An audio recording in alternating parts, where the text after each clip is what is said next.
Welcome to This Day Live, the Sunday talk show that discusses all things political, locally and nationally, continentally and globally, in a fair and balanced manner.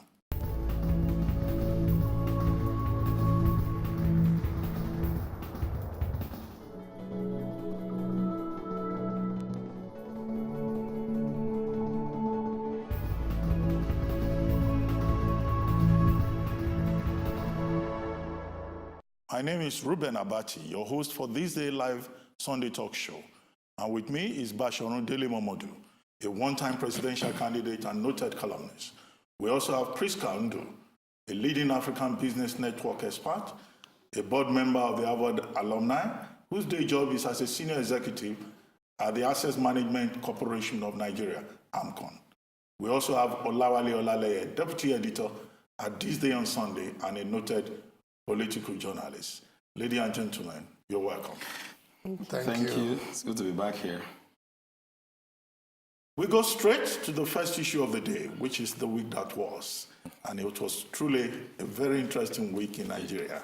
Wale, you are the person monitoring developments on the political scene and the social scene. What are the key highlights of the week? Thank you, Doctor. The week in view is actually interesting. A lot, both locally and internationally, and I took out time all through the week taking notes of major events. We had a pro and anti-Wale protest, which started off the week. That was the Ozobulu Massacre in Anambra State, a very sad event. We also had some serving ex-governors in the administration who are entangled in pension debates, and then the Senate President took the initiative last week to return his own pensions and to also say he had nothing to do with it. Hence, so there has been this call that all the governors should follow suit.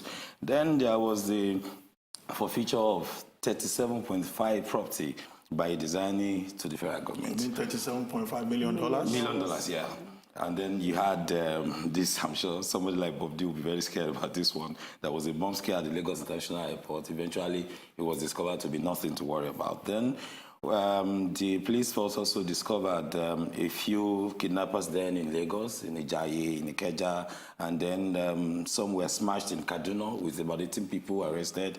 And then we also had some 70 cultists and kidnappers too arrested in Rivers State. Rivers State has become notorious for that in recent times. And then we also had the APC inaugurated the El-Rufai restructuring committee last week, which is a very good one. FD fired managers of Abuja Cardinal Rail over extortion. Good news. Anambra APC, ready for November election, cleared 12 candidates. PDP non-elective convention, a good one. The raid on UN office in Maiduguri caused a lot of row, but I think the governor has been able to come around that. Well, you seem to have quite a long list. Before we lose track of the major development of the week. Media team visit to the president's week. Maybe we should take some of these issues so that others can comment. First, the Ozobulu massacre in Anambra State. I think that's a very sad development. Some gunmen went into St. Philip's Cathedral in that village and gunned people down. At the end of the day, about 13 persons died and only one person was injured, or so many others. And then today again, in the same Anambra State, yes, there was another attack on a church, the Assemblies of God Church. And a policeman was killed, another woman was killed, and these gunmen, came on the back of a motorcycle. Now, this is scary. If people go to church on Sunday and then they get killed, particularly in a place like Ipoland, where, sacred places are usually revered and all that. What do you think is going wrong? Kidnappers here, people attacking churches? Prisca? It's really sad because, especially for a country like ours and in Africa, where religion is one of the things that's the fabric that holds us together. In the Igbo land, we know that the Igbos predominantly are Catholics, and the place of worship is highly revered. So to see things like this happening is really worrisome, because it now goes to say that even the sacred houses that we are meant to respect is no longer sacred. Because if somebody goes to a place of worship and is not safe in the house of God, then where else can he be safe? Something has to be done about the law enforcement agencies in ensuring that adequate security, including the churches themselves, to provide adequate security. If it means screening the people that come in there from the gates to make sure that they are not armed and all that, we shouldn't throw caution to the wind. But these guys came on the back of motorbikes. True. How do you deal with that? There are That's today's. thousands, if not That's millions, today's. if not millions of churches last week in brought in, Nigeria. How last many churches are you going to police? We don't have enough police to even take care of us. To now talk of churches. But you see, what scares me is that this is how Boko Haram started. And then we were thinking it was Muslims against Christians. Yes. Anambra is predominantly Christians. Christian. So how do you explain it that fellow Christians or those who are expected to be Christians but being used by demons can just go Santa into a church, cause so much mayhem and escape? My worry is actually the drug slant to the story, that it was drug. That was the last one. We don't know about this. And brought in from South Africa, and then Yeah, that of last week, the immediate explanation that was offered by the governor and also the police was that this was A drug war. drug-related. Drug war, yeah. Some quarrel, among some drug lords, Africa. overlords in South Africa, who are from that particular village. town, yeah. And the police claim that they have already arrested 3 suspects. But if you look at the handling of the matter, it also raises questions about the capability of the police to deal with emergencies and our capacity to respond to emergencies. After the incident occurred, there was even no ambulance to take the people away. The dead were piled onto the back of a truck and, treated with so much disrespect. And the police also, it didn't take them hours to announce that, this was drug-related. At what point did they carry out their investigation to jump to that quick conclusion? We just hope that, this will not go the way of other similar incidents in Nigeria, whereby, some people will be paraded and then you will not hear anything again. And look at the crime scene. There was no way to protect the crime scene, and today the church is even back in service. There's no investigation. Nobody But has been it's a pity that people just had to die so needlessly in Nigeria. Well, Bobby, you had been part of protests in Abuja once upon a time in your life. Before I retired. You were part of the same Nigeria group. He keeps saying he's retired, This I week, know. a group led by Charlie Boy, Charles Oputa, popularly known as Charlie Boy, the musician and also known as Area Father, president of Frustrated Nigerians, as he describes himself, led a group to protest to say President Buhari, who has been in London for medical treatment, should either return or resign, and that he has stayed for too long away from his office, and that he wasn't elected to be absent. But of course, opinion is divided on this. The protesters were brutalized. Charlie Boy himself fainted, and then the following day, another group, a pro-Buhari group, decided to stage their own protests, but the police treated those ones very nicely.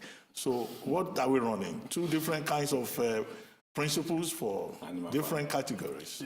It is so sad, because I remember that in 2010, when we were dealing with the Yaradua cabal, and we had a similar situation such as this when our president then disappeared into Saudi Arabia for treatment. Charlie Boy was actually in my house in Abuja. The morning we were going for the Enough is Enough. I didn't participate in the same Nigeria group, but the Enough is Enough rally. And so he saw that I was rushing him off. And he said, Bob D, I came to greet you. Where are you? I said, I'm going to a rally. And immediately he asked that I should allow my driver to take him home so that he can bring his power bike. And he joined us. He's always been a man of conscience. He's always been a radical. And so I wasn't surprised when I heard he was leading this particular rebellion this time. He's been writing on Facebook and on social media generally that our Momodu don't do, that it seems they are taking Nigerians for a ride and it is time for us to protest. But unfortunately, the way the police reacted was in bad faith.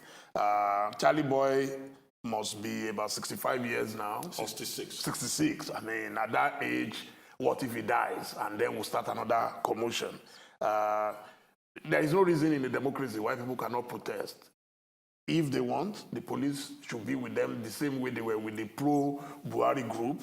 And if the IG or any of the senior officers of the Nigerian police, if they are watching, my appeal to them is that we should be very, very careful so that we don't cause more problems for the country. We already have more than enough. But the excuse by the police is that the protest by the Momodu group was hijacked by hoodlums. It's not true. And it was an unlawful protest. It's not true. I've been in Abuja practically all of this week. That is not true. And that Charlie Boy was staging a drama of his own. It doesn't matter. He's an actor as well, so there's nothing stopping him from dramatizing. As long as he's not violent, I don't see what is wrong with that. What they fail to realize is that if that situation was not managed properly, it could escalate to a crisis. Yeah. So onus was on the police to behave in a responsible manner that would ensure that the protest was peaceful and that they also did not contribute in escalating it, because right now things are on the brink. So if situations are not well, people are frustrated. So definitely, even those who were not in it, I understand that the actor Jim Ike has also joined. There, yes. So if it's not well managed, other groups who hit it or were not part of it might also join in, and it might escalate to where we will not be able to manage the situation. And I also understand that the acting president was very scandalized when he heard, and was, I think he sent words to the IG. And I'm sure that will be taken to... Yeah, by now we should have passed that stage. Yeah, I think the police was right now. I mean, I like the way the Yaradua, during the Yaradua time, they sent the secretary to the federal government to address the Save Nigeria group. Ours, I don't know why, maybe because we were younger, you know, they tried to brutalize us. They grabbed my neck. The police grabbed my neck. One of them brought out a gun, wanted to shoot Audu Maikuri. It was quite chaotic. I think the thing to emphasize in all of this is the people's right to protest. Yes. And for the police to respect that right. And it's unfortunate, I think there was a quote somewhere saying that some senators dismiss the protest as irresponsible. But shouldn't Nigerians have the right to express themselves about the condition of their president? Well, you mentioned in your summary earlier that the PDP also held a non-elective convention this week. I think we'll come back to that in greater detail in the course of this program, because it looks like, you know, the PDP resurrecting and trying to put his house in order. But we'll take a short break, and then we'll come back to look at that perspective.